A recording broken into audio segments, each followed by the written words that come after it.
So 2025 is a very, very big year for Cardano. An exciting one where we can enter, obviously, this full era of decentralization. It's the biggest in terms of adoption. We should see major booms in terms of DeFi. And there are some discussions going on right now about the next step in Cardano because there are some whistleblower complaints going on.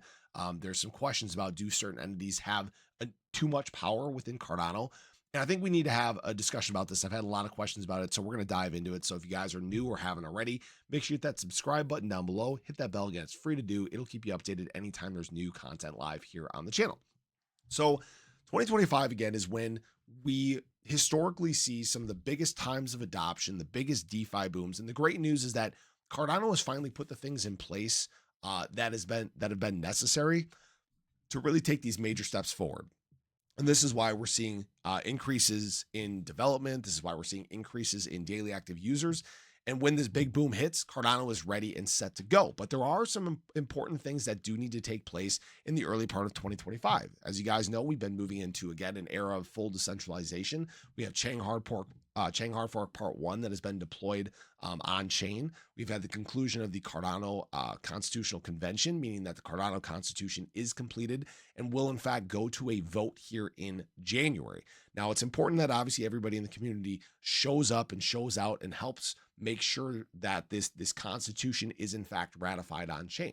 This is where you have an opportunity to help influence the direction of Cardano's future.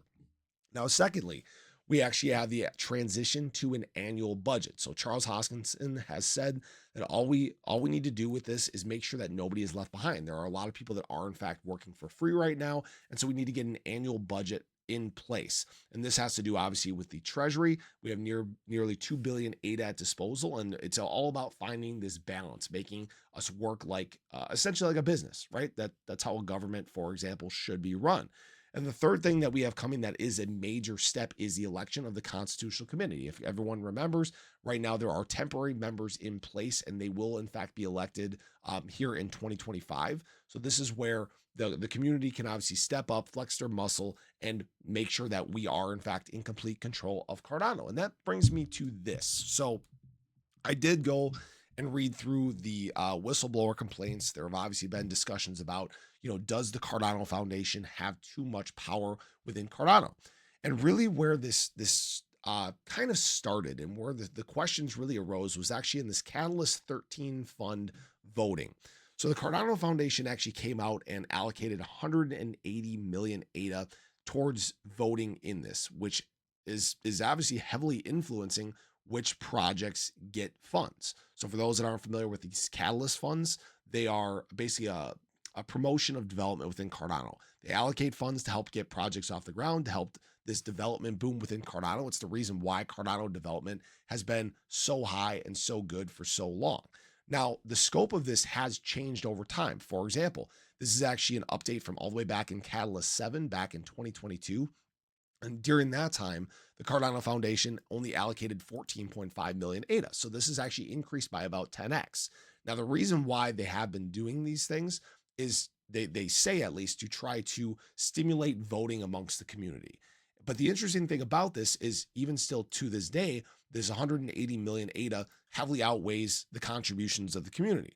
So this raises this question of, do they have the people's best interest in mind? Are they basically, waving their thing around, right, to influence these votes?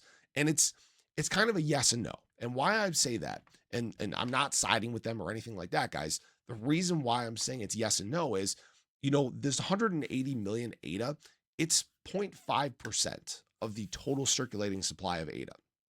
It is a very small portion of what is out there. And frankly, with over 60% of ADA staked in the market, it's kind of sad that we don't have more people actually voting and helping contribute to this development boom that's trying to take place in terms of Cardano. Now, this is something that can obviously change over time. We just need more. We just need more community contribution. We need more people actively involved in the development that is going on here. Now, I will say that the Cardano Foundation does control about 660 million ADA, meaning that they do control a little bit less than, I think that's a little bit less than 5% of the total supply of ADA. Again, when we look at the grand scheme of things, it's a small impact if the Cardano community is actually showing out and voting. But now here's the big question, and Charles Hoskinson has alluded to this, right? He has said we're basically getting into this era of member-based institutions versus on-chain governance. He said he has no idea whether the Cardano Foundation is going to show up and vote to, for example, ratify the Cardano Constitution. Are they going to be against this? He has come out and said that, it seems like they are against him in general. And right now, there is squabbles going on between the Cardano Foundation and IOG. And while I won't dive too much into that in this video, I don't want this to get obviously too long for you guys. Understand that there are, in fact, growing pains when new systems are put in place. This is the most complex governance model in all of crypto, right? We're going from an era where we basically had these different, essentially founding entities overseeing the Cardano ecosystem, the Cardano Foundation, IOG, Intersect. Obviously, Emergo has helped with stuff as well. And we're now entering an era where the community is supposed to be in control of everything. And certain entities out there are basically saying that we need to take baby steps into this and they need to help kind of oversee this still, while the other side says, no, we're ready to take control. So this is that power balance, that struggle that we're seeing currently. This is why it is, in fact, so important that people show up and show out and vote and actively participate in the Cardano community and actively participate in these on-chain governance votes that take place here. Now, there are questions about, should we restrict their voting power? And I'm not necessarily in support of doing that. And the reason why is there comes a fine line there, right? Do we then as a community choose who can vote and who can't? Are we taking away the will of certain entities then? Yeah, we are. That's not full decentralization. In fact, that's kind of, I want to say it's kind of centralizing things, but hopefully you guys get the point. But there will be this period where we need to ramp up active community participation. We need to ramp up active community voting.